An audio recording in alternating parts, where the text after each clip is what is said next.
of class 12. Today we will be continuing with the first chapter, that is solid state, and today we are going to discuss about electrical properties of solids. Electrical properties of solids.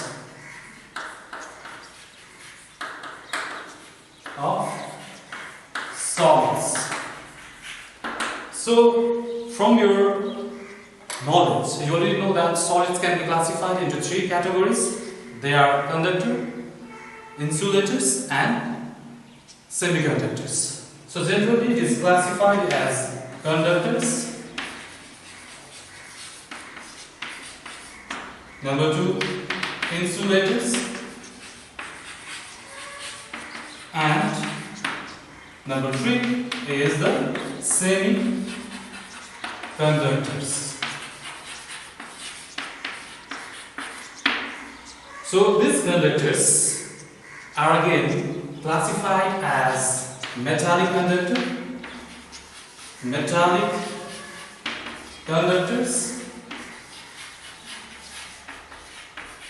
and electrolytic conductors. So conductors, they are classified again into metallic conductors and electrolytic conductors. So metallic conductors are those conductors which allow electricity to pass through them without any chemical reaction. So metallic conductors are those conductors which allow the electric current to pass through them without undergoing any chemical reaction. So those are metallic conductors. Now electrolytic conductors are also those type of conductors which allow electricity to pass through them, but they undergo chemical changes or chemical reactions. So this is the difference between metallic conductor and electrolytic conductor. Metallic, no chemical reaction takes place. Electrolytic conductors, in electrolytic conductors, chemical reaction takes place.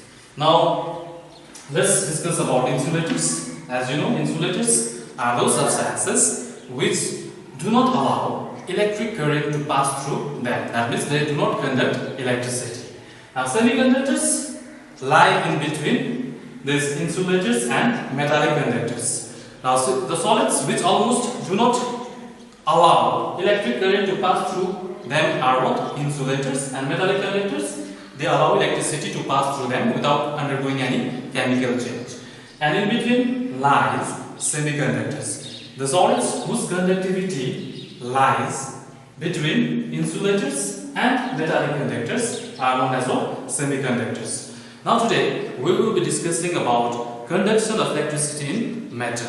Okay? So in metal, how this electricity is conducted. So for that we need to discuss about band theory.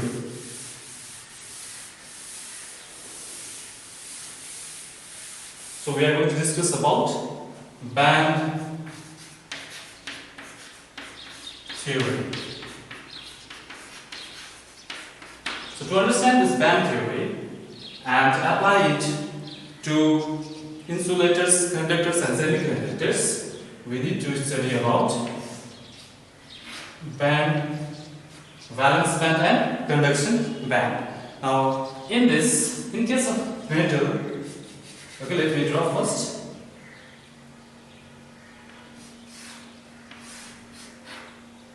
And here you have a partially overlapping field.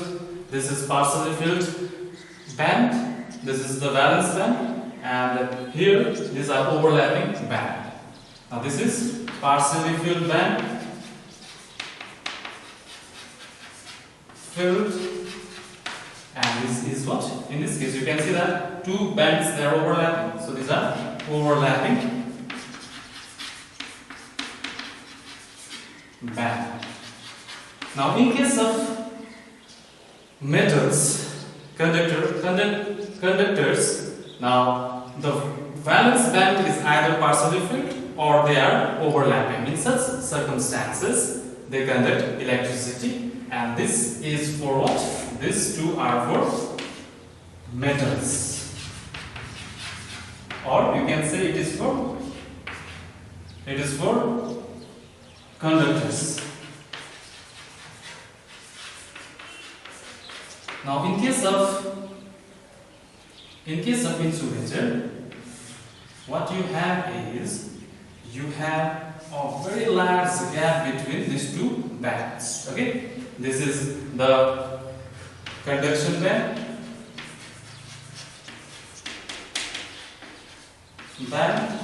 and this is the valence band.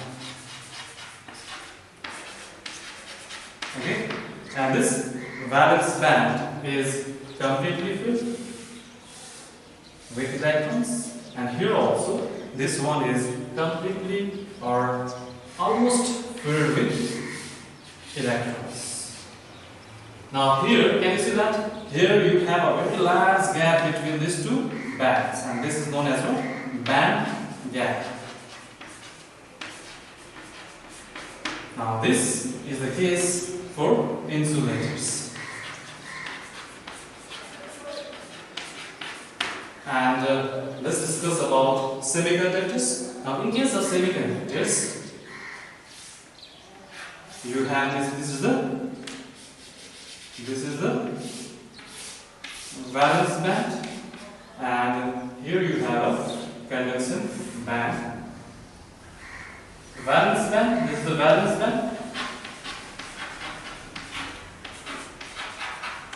and this is the conduction band. Now here you can see that there is a gap between conduction band and valence band, but the gap is very small. Okay, now we will be discussing about this in more detail. See, in case of metals, the valence electrons. Okay, in case of metals, the valence cell, it contains electron. Now whenever many atoms of this metal, they are crowded in the valence region. Now this atomic orbitals of these metals, they combine to give you what? Molecular orbital. Now these molecular orbitals are very crowded. Okay, they are energy level, and this will give rise to what? Band. So these are the band. This gives rise to valence band. Now valence band is what? It is please don't be confused. Band means here the energy levels, they are very close to each other, they are crowded. And in case of valence band, you have electron, and just above it you have conduction band. Now whenever this valence band is partially filled, or it is overlapping with the conduction band, then they conduct electricity. Why? Because it has this vacant spaces where the electrons can move around, and whenever electrons they move around, they are responsible for carrying electric current. Therefore, these metals are good conductors of what? Electricity. Now whenever you come to insulators, this is insulator, you can see that the valence band and conduction band is there. In case of valence band, it is completely filled, there is no empty spaces, therefore it doesn't have any space for electron movement. And the gap between the valence band and the conduction band is very large. Therefore, even some amount of energy supply, the electrons cannot go to the conduction band. Therefore, they remain what? They remain bad conductor of electricity. Now, whenever we come to semiconductors, this is for semiconductors.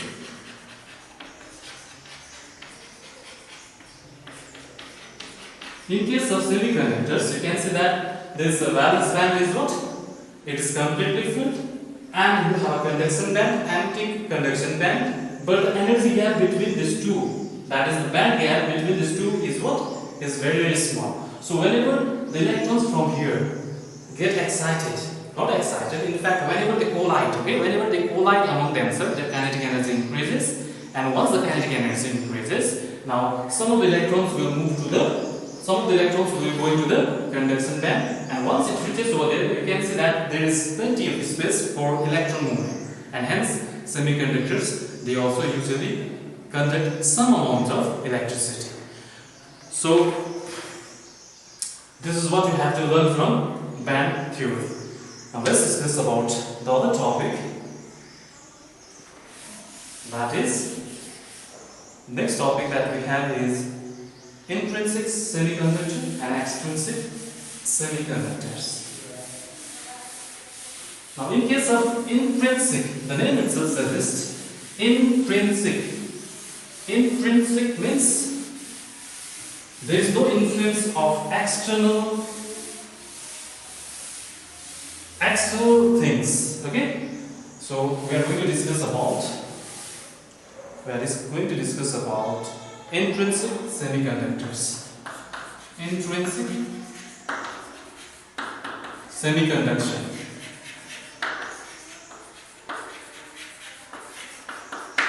And the next we have is extrinsic semiconduction. So the intrinsic means that this is independent of external effects.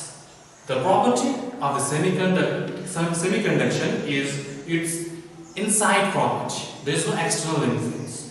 So in case of semiconduction, intrinsic semiconduction, at room temperature, you know the conductivity of either silicon or germanium at room temperature.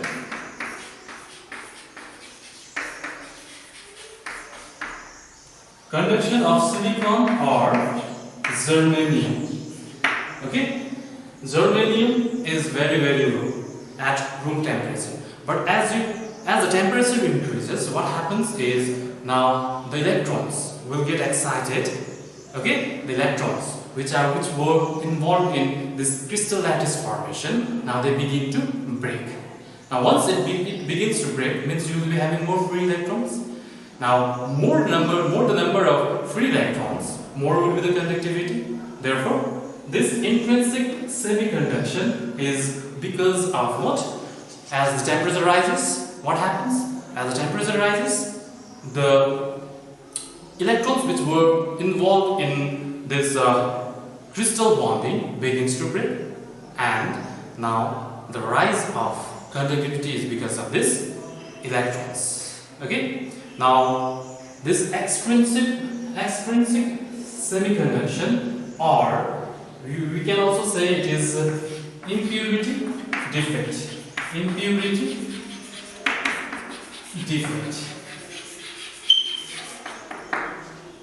Now this here, the conduction is because of external factor. Like we had discussed in our previous class about this impurity defects, and there we have discussed about doping. Okay, so here this doping is applied. Semiconductors can also be obtained by adding impurity to pure silicon or germanium. So you have silicon or germanium here also, and what you are doing? These are taken in pure form. Either you are taking silicon or germanium, and whenever you are adding external impurity to it, then what will happen? Its conductivity will also increase. Its conductivity will also increase, and this will give rise to which type of semiconduction? Extrinsic or impurity defect semiconduction. Now we will be discussing about type of semiconductors. To understand this type of semiconductors, again we should be having the knowledge of periodic table, group 15, 14 and 13. So in types of semiconductors,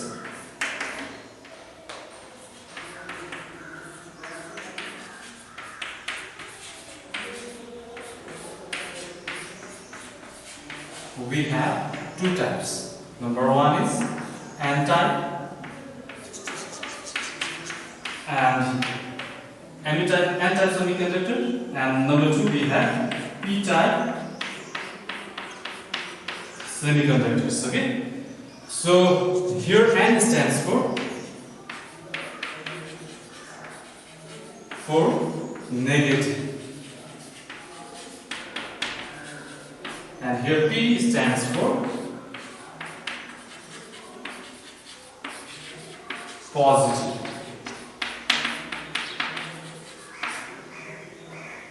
Here, this N-type and P-type semiconductor is very important, and please listen to it very carefully. Now as I told you, here you should be having the knowledge of what? Group 15 and group 13 and group 14. So in group, so let me write it over here. In group 13, group 14 and group 15. So in group 14, 13 and 15. So in group 14, in case of group 14, we are taking germanium, and here from group 15, we are going to take arsenic, and from group 13 we are going to take any one of the elements. Here let's take indium. This is germanium, arsenic and indium. So this knowledge has to be very clear. Arsenic, germanium, arsenic and indium. So let's discuss about n-type. Now n-type semiconductors. Now in case of n-type semiconductor, so first let's discuss about n-type semiconductor, and here I need to show you some structures. Now suppose in the n-type of semiconductor, what we do is we are going to add some amount of group 15 element, that is arsenic, to the pure crystal of germanium. So we are going to add group to group 14, which is germanium. Okay, so some amount of group 15 element is added to what? The pure germanium. Now before adding, what you have? You have germanium atoms. It has group 14 means it has 4 valence electron, and here they are involved in what? Bond formation. So here we have germanium,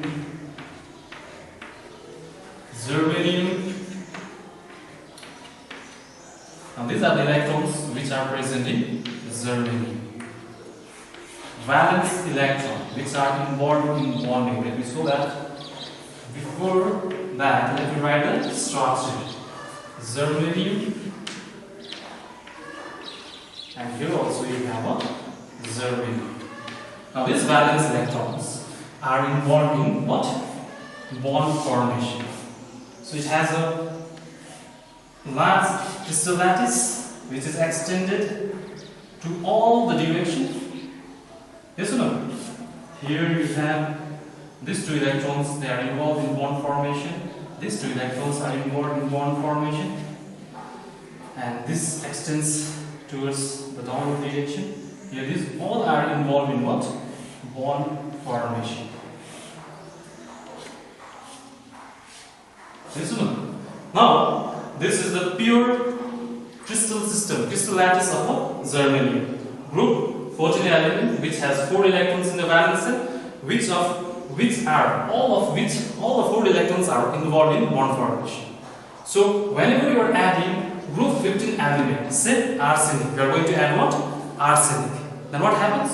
Group 15 element arsenic, some of it will replace germanium from its crystal lattice. Okay? Some of them, not all, but some few will be replaced with what? Arsenic. Suppose now this is replaced by arsenic. This is now germanium is replaced by arsenic. Why is it replaced? Because you are adding this arsenic to germanium crystal system. Now as you know, arsenic is from group 15. That means it has 5 electrons. So 1, 2, 3, 4 and 5. Out of 5 electrons, 4 of them will be involved in bond formation with other germanium atoms. Okay? But you can see that since it has 5 valence electrons, this electron is free electron. Now, similarly, in its crystal system, some of this germanium will be replaced by what? Arsenic, and they too will be having what? This free electron. Now you know, whenever you have free electron,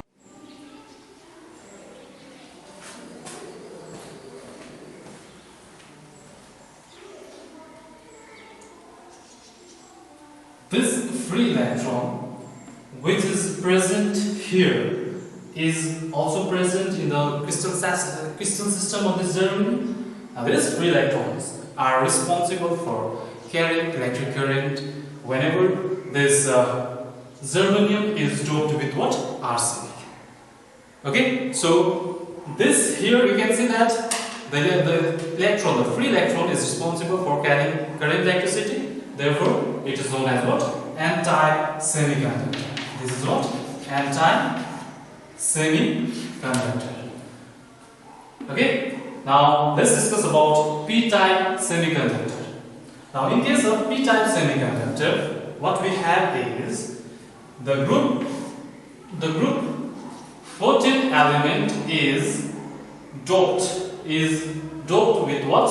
Indium. That is group 13 element. Here it has 4 valence electron, and here obviously it will be having 3 valence electron. Here you saw it had 5 valence electron. 1 extra electron was there. Therefore, electricity was carried because of free electron, and hence it was named as n-type semiconductor. So whenever we are going to dope it with, say, group 13 element, let's see what happens. Now suppose this pure germanium crystal is mixed, some impurity is mixed, and those impurities are from group 13 element. Then what will happen? Say indium will replace some of germanium atom, and as you know, this indium has 3 valence electrons. Now these 3 valence electrons will be involved in bond formation. This one. But here, since germanium it forms 4 covalent bonds. Here it doesn't have any electron. As a result of that, here you have a vacancy. No electron is present, and therefore it is known as what? Electron hole. This is electron hole. That means absence of electron or positive charge. This is what? Absence of electron or positive charge. Now, to maintain the valency of this germanium, what will happen is the nearby bond between germanium and germanium will break, and one of the electron will come over here and fill this empty space. Then what will happen? Here the valency of the germanium will be complete, but it has caused somewhere else in the crystal system again some germanium atom to be unsatisfied. Now here, once this is filled with electron somewhere in the crystal, then again and hole will be created. Yes or no? Now such holes will keep on moving, it will keep on shifting throughout the crystal system of this semiconductor. And here this hole is what? Absence of electron or positive charge. And these holes are responsible for carrying electric current in case of what? P-type semiconductor. Okay? And it is because of this reason holes are positively charged. Therefore, such semiconductors are known as what? P-type semiconductor. So now let's discuss about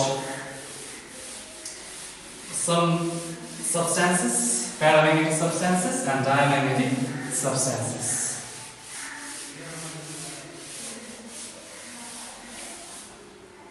Paramagnetic substances, paramagnetic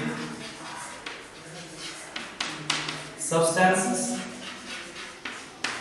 Now these paramagnetic substances are those substances which are weakly attracted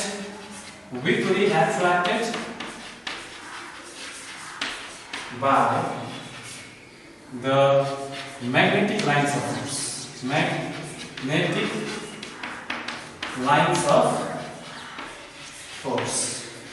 And for this, please you have to remember, unpaired electron is responsible.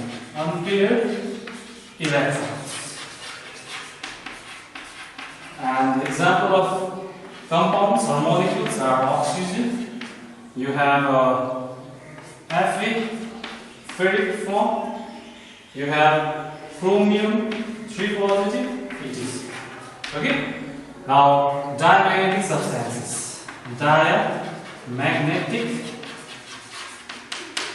substances. Now these are repelled by the magnetic lines of force. These are repelled by the magnetic lines of force, and here all electrons are paired up. That means there is absence of unpaired electron. Absence of unpaired electrons.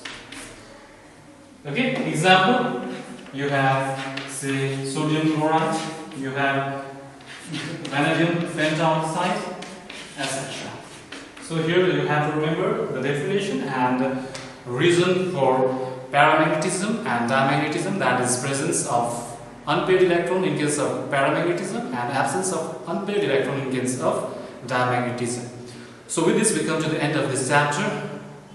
Your responsibility will be to apply all this knowledge that you have gained and solve previous year's ISC questions.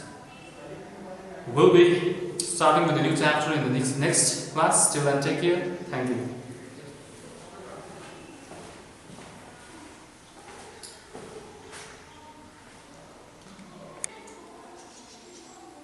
This free electron, which is present here, is also present in the crystal system of this germanium. Now these free electrons are responsible for carrying electric current whenever this germanium is doped with what? Arsenic.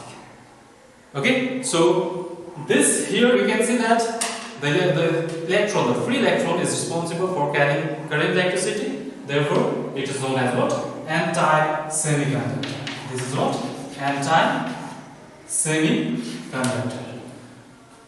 Okay, now let's discuss about p-type semiconductor. Now in case of p-type semiconductor, what we have is the group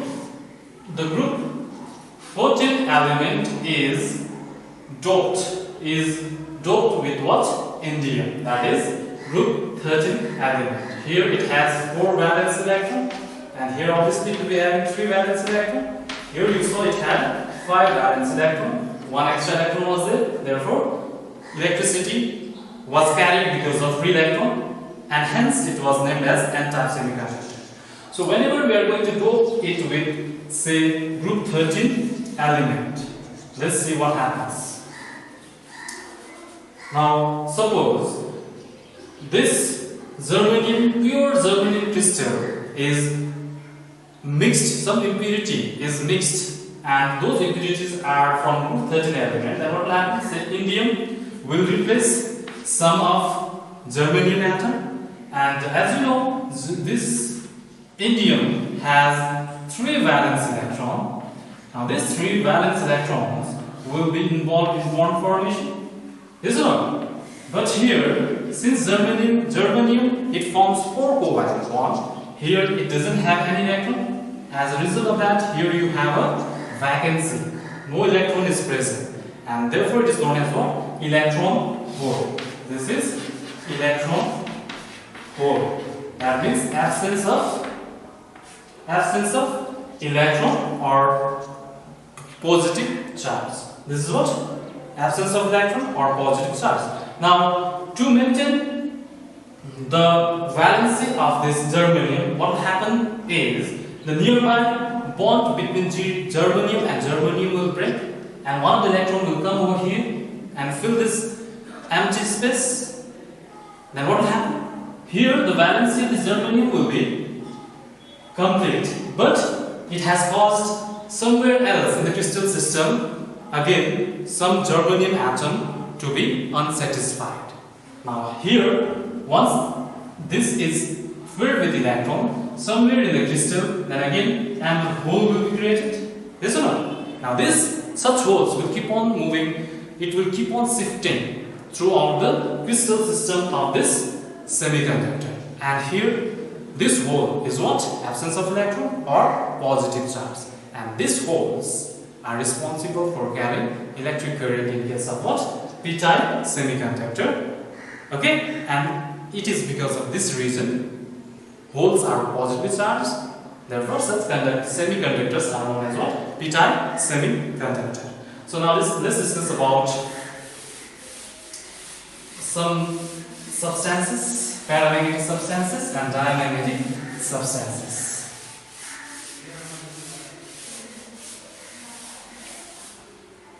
Paramagnetic substances, paramagnetic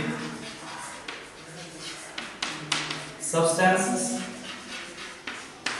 Now these paramagnetic substances are those substances which are weakly attracted